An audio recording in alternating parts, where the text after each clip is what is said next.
Bonjour YouTube, comment ça va? Après les Apple Watch, les iPhones, les Mac, aujourd'hui on s'attaque donc à la famille des tablettes de chez Apple, j'ai nommé l'iPad. C'est un produit, l'iPad, qui prend de plus en plus de place chez Apple, mais qui pour autant n'a pas trop sa place aujourd'hui chez Apple. Je vais tout vous dire pourquoi, et surtout essayer de vous conseiller sur quel produit faudrait-il acheter pour quelle utilisation, voir s'il faut attendre ou s'il faut craquer dès maintenant. Et également, sachez que si vous êtes intéressé d'en savoir un peu plus sur un iPad en particulier, vous avez en description toutes les vidéos de tous les iPads, puisque j'en ai fait des vidéos à chaque fois que les produits sont sortis. La gamme aujourd'hui comprend donc l'iPad mini, le petit format, l'iPad normal de 9e génération, l'iPad Pro 12 ou 11,9 pouces, mais également celui-ci qui est juste là, l'iPad Air de 4e génération. Donc ça fait en soi quand même beaucoup d'iPads, qui se ressemblent un peu tous quand même. Alors on pourrait penser qu'il y a 3 iPads entrée de gamme, l'iPad, l'iPad Air et l'iPad mini. Mais c'est faux, complètement faux, parce que les iPad Air et les iPad mini ont changé de design l'année dernière ou cette année, et surtout ont grimpé en prix. Donc ce sont plus du tout des iPads entrée de gamme. Le seul aujourd'hui entrée de gamme, c'est l'iPad de 9e génération, qui on le voit a l'ancien design,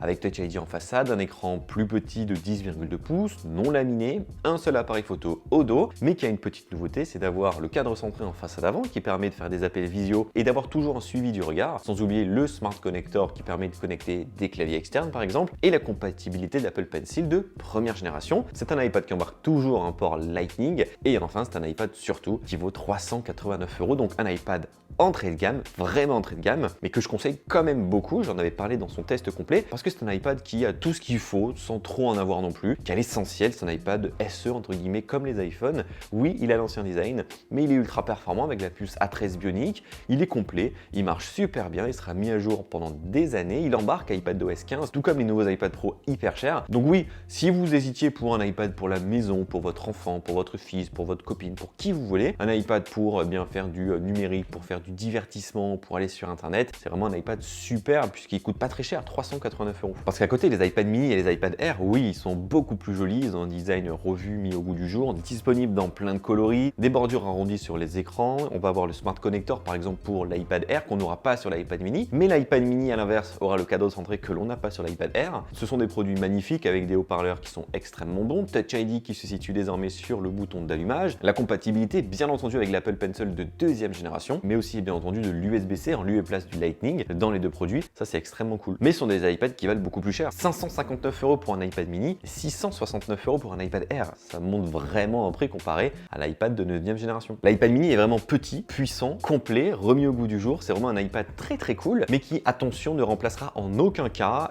votre ordinateur ou même votre smartphone, même si avec on peut envoyer des messages, on peut appeler via internet. Un iPad mini reste un iPad mini, reste un iPad pour du divertissement, pas du tout pour travailler. Donc c'est vraiment un iPad en complément d'un autre produit qu'on peut avoir, style smartphone et ordinateur. Moi cet iPad mini, je l'ai utilisé et je l'utilise toujours aujourd'hui en complément donc de mon MacBook Pro 16 pouces M1 Max. Lorsque je suis parti à Hawaï, tout simplement, je l'ai pris avec moi ce petit iPad, et dans l'avion, comme les écrans sont quand même souvent un peu pourris, j'ai regardé mes films directement dessus. Dans le lit, c'était plus pratique que sortir le gros MacBook Pro. C'est un petit produit avec une très bonne batterie, un beau design, l'écran est agréable, assez complet, assez puissant. Moi j'aime vraiment beaucoup l'iPad mini. Mais après oui, ça reste un peu similaire à un iPhone 13 Pro Max par exemple, ou les iPhones gros format à plus large titre. Si vous avez un iPhone très grand format et l'iPad mini est peut-être pas le produit adéquat, foncez plus sur un iPad Air avec un écran de 10,9 pouces. À l'inverse, si vous avez un tout petit téléphone, pourquoi pas un iPhone 12 ou 13 mini, un iPad Air peut être un super bon compromis, un super bon complément pour avoir du contenu plus grand. Du côté de l'iPad Air, même s'il est plus grand que l'iPad mini avec ses 10,9 pouces, c'est non plus pas pour autant que c'est un iPad fait pour travailler. C'est un iPad, encore une fois, comme Apple l'avait présenté il y a 10 ans, à savoir un iPad pour consommer du contenu, se divertir, et un produit vraiment hybride au milieu entre un ordinateur portable et un smartphone. L'iPad Air est vraiment le meilleur compromis aujourd'hui en tant que tablette pour pouvoir s'amuser, se divertir, mais surtout travailler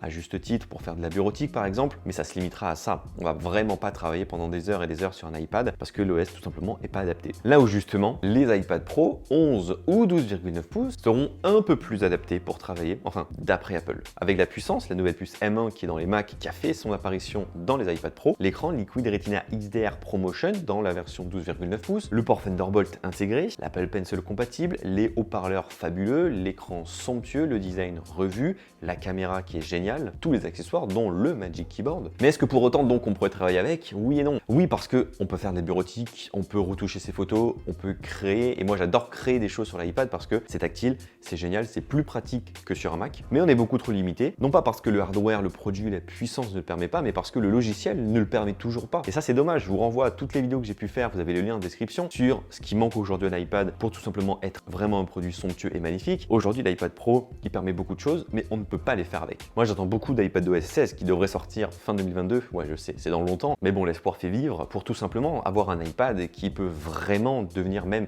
un auto-produit concurrent d'Apple avec ses Mac et macOS. L'iPad aujourd'hui est encore trop un produit grand public, même si on peut travailler avec, ça reste un OS qui est grand public, pas très adapté et adéquat pour travailler, malgré le fait que c'est un produit somptueux. Et en plus de ça, c'est un produit qui vaut très cher. Aujourd'hui, si vous hésitiez entre un MacBook Air M1 et un iPad Pro M1, du coup le 12,9 pouces, sachez que le MacBook Air sera moins cher, 1249 € contre un iPad Pro, donc vous allez devoir lui rajouter un Smart Keyboard, pourquoi pas l'Apple Pencil, et ça monte à plus de 1700 €, bien plus cher qu'un MacBook Air, pour faire bien moins de choses, entre guillemets, que travailler sur un ordinateur qui sera beaucoup plus polyvalent. La seule différence sera que le MacBook Air n'a pas d'écran tactile, là où l'iPad a un écran tactile. Je pense qu'Apple devrait faire une petite refonte de sa gamme des iPads, ou tout du moins creuser l'écart entre les iPad Pro et l'iPad Air, qui sont beaucoup trop proches aujourd'hui en termes de design, en termes de fonctionnalité. La puce à main qu'on a dans les iPad Pro est très sympa, mais pas exploitée au maximum. Les applications sont encore trop limitées pour prendre en charge M1. On attend des applications professionnelles, du Logic Pro, du Final Cut, du Premiere, tout ce que vous voulez. Ça peut venir sur un iPad, la puissance est là, le hardware est là, mais le software ne le permet pas. Donc finalement, moi aujourd'hui, fin 2021, début 2022, il y a 3 iPads que je vous conseille concrètement. L'iPad de 9e génération, l'entrée de gamme, 389 €, valeur sûre, peu d'argent dépensé, mais quelque chose qui va vraiment être cool. Ou alors l'iPad mini ou l'iPad Air, selon la taille et ce dont vous avez besoin de faire avec. L'iPad mini pour le transporter partout et avoir un écran un peu plus grand que son téléphone, ou un iPad Air pour avoir un écran quand même assez grand, assez volumineux, du 11 pouces, pour pouvoir aisément consommer du contenu. C'est un iPad, l'iPad Air, que j'aime vraiment beaucoup. Après, c'est clair que si vous avez les moyens de dépenser pour un iPad Pro 11 ou 12,9 pouces, je vais pas vous arrêter, bien entendu, mais je pense que l'argent serait mieux s'investi dans un iPad Air parce que ça permet de faire quand même beaucoup de choses équivalentes. Ou alors, attendez un peu. Apple devrait mettre à jour ses iPad Pro début 2022 avec des nouveaux designs, des nouvelles technologies qui creuseraient encore plus du coup l'écart avec l'iPad Air. Et là, peut-être que l'iPad Pro prendrait tout son sens avec la puce M1, M1 Pro, M1 Max, peut-être des nouveautés logicielles qui permettraient enfin à l'iPad de devenir un produit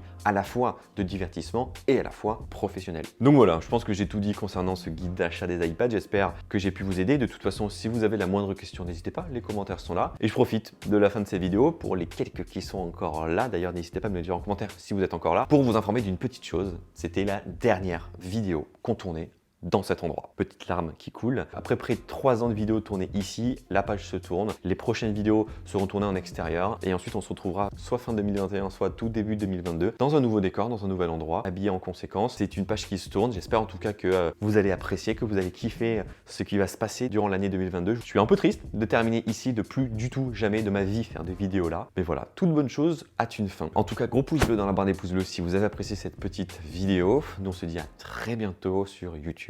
Passez de très belles fêtes, prenez soin de vous, à très vite, bye bye.